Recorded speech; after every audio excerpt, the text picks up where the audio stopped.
So much বড়দা ভাই, thank you রে।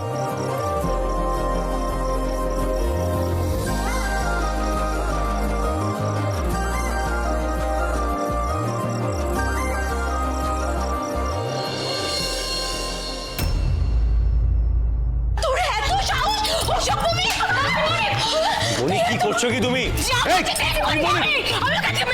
বেশ করেছে, এই চটটা ওকে অনেক আগেই মারা উচিত ছিল কনক, তাহলে আজকে এইভাবে ও মুখ পুড়িয়ে আসতো না। তবে তার আগে তোকে একটা চড় মারা উচিত কনক। মেয়ের এত বড় পাখা গজালো অথচ তোর চোখে পড়লো না। তোর তো মা হওয়াই উচিত নয়। এই সকবাদ ছেলে, তুই এই ধান্দা এসেছিলিস আমাদের বাড়িতে? আমাদের বাড়ির মেয়েকে ফুসলামি বলে? তোকে আজ এমন মার মারবো না যে নিজের পায়ের হেঁটে তুই বাড়ি যেতে পারবি না। কি করছো? একদম চুপ থাকবি, বেশি কথা বলবি না তুই। শুনিসটা কি মাথা লইছো?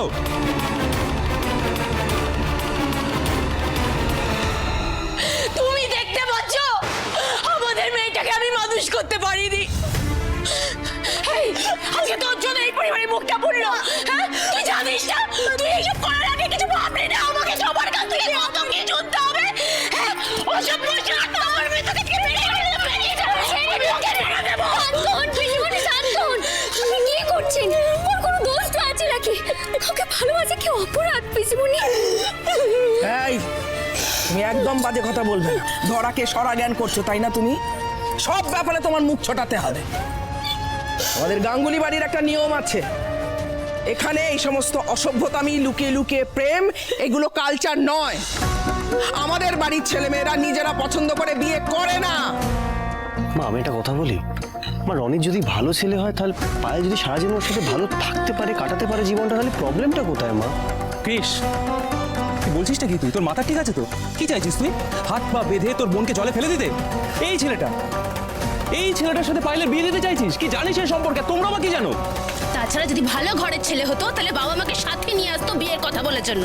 তো না, দিবারে দেব বেশরম লড়কা খেলতে একা একা চলে এসেছে। আপনারা তো জানেন আমি কলকাতার ছেলে নই, আমার মা বাবাও এখানে নেই। এরকম বললেই তো চলে আসা যায় না। আমি ওনাদের খবর দিয়েছি, ওরা কালকেই চলে আসবে। আর একটাও কথা শুনতে চাই না আমি। দিবাকর, ওকে এই মুহূর্তে এই বাড়ি থেকে চলে যেতে বল। পায়েলের বিয়ে আমার ক্লায়েন্টের ছেলের সাথে আমি ঠিক করে রেখেছি।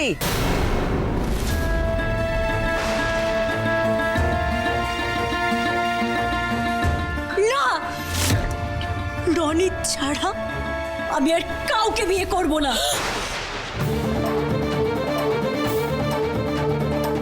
তাহলে এই মুহূর্তে তুই এই বাড়ি ছেড়ে চলে যাবি। এই বাড়িতে অনাচার আমি সহ্য করব না। দিদি ভাই কি বলছো এসব? দিদি ভাই, পায়েল তো এখন অ্যাডাল্ট। ও যদি কাউকে পছন্দ করে থাকে, সেই ছেলেটা যদি ভালো হয়, ওর বাড়ির লোক ভালো হয়, তাহলে তাহলে আমরা কেন আপত্তি করব? ও তাই নাকি? তাহলে বিয়ে তোমার ছেলে তো সাবালক হয়েছে, সে যদি একটা মেয়েকে ধরে এনে বলে যে এই মেয়েটাকে আমি ভালোবাসি, এই মেয়েটাকে আমি বিয়ে করব, তাহলে তুমি তাকে বরণ করে তুলবে তো? বড় বাবা, ছেলেটি তো বলছে যে তার মা বাবা দু একদিনের মধ্যে আসছে, তখন না হয় তাদের সঙ্গে তুমি কথা বলে নিও। না মা, আমি যখন বলেছি এই ছেলের সাথে বিয়ে হবে না তো হবে না, এটাই আমার শেষ সিদ্ধান্ত।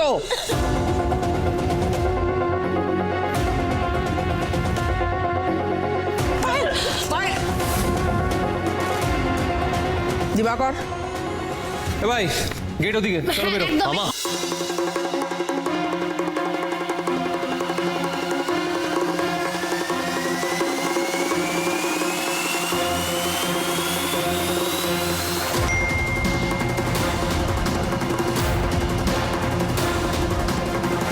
মহিনিমা, আমি আপনার কাছে হাত জোর করছি মহিনিমা, আমি আপনার পায়ে পড়ছি মহিনিমা।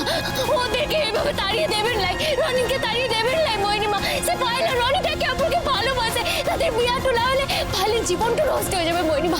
আমি আপনার কাছে হাত জোর করছি, আপনার পায়ে মাথা গুটে আমি মরতে রাজি আছি মহিনিমা। দোহাই আপনার বিয়ে কি করছো? কি অনুমতি দিতে করছো বিনু তুমি? হ্যাঁ, আমার মাথাটা না খারাপ করে ছাড়বে না না তোমরা? একজন প্রেম করে এসে বাড়িতে বলছে যে বিয়ে করব, আর তুমি আমার পায়ে মাথা ঠুকছো। কি করছো? একটা দিন এ বাড়িতে এমন নেই যেদিন অশান্তি হয় না। উফ,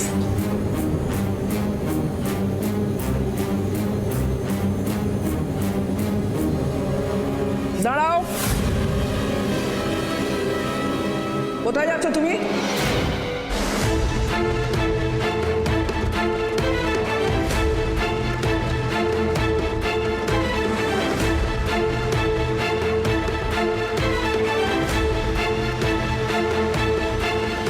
দেখো বিনু,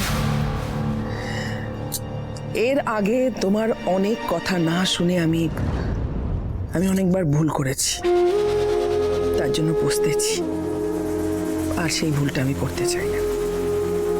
আমি তোমার কথাই মেনে নিলাম, এই ছেলের সঙ্গেই পায়েলের বিয়ে হবে।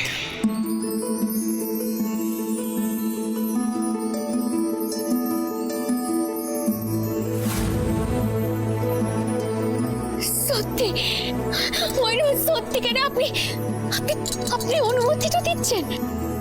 ওই আর কি। থ্যাংক ইউ সো মাচ মা। তবে একটা কথা বিনু, আজকে কিন্তু তোমার কথা শুনে আমাদের বাড়ির মেয়েকে ওই ছেলের হাতে তুলে দিচ্ছি। ভবিষ্যতে যেন এর জন্য পস্তাতে না হয়। না না ময়ূরিমা, আপনি একেবারে চিন্তাটা করবেন না। আপনি শুধু আমার উপর ভরসাটা রাখেন কেন। কি হলো কেসটা? বৌদি হঠাৎ পাল্টি খেলো কেন? Thank you so much. আপনি যদি মানে আমি কি করে আপনার মা বলছি তাহলে আমরা ডেট না করে পরশু দিনই এঙ্গেজমেন্টটা করে ফেলি নাকি? দাঁড়িয়ে রয়েছো কেন? অপেক্ষা করছো কেন? অ্যারেঞ্জমেন্ট করো, তাড়াতাড়ি করো। দিবাকর, চন্দনা আয়।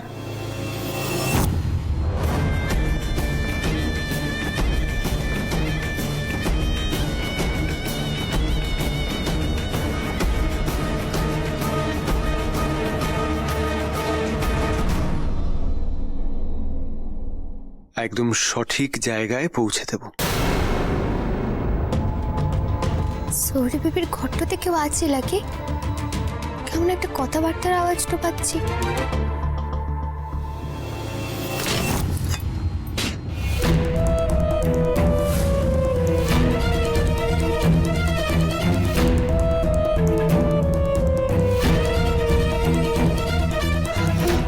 ও বৌদি, তুমি তুমি এই ঘরটাতে কি করছো?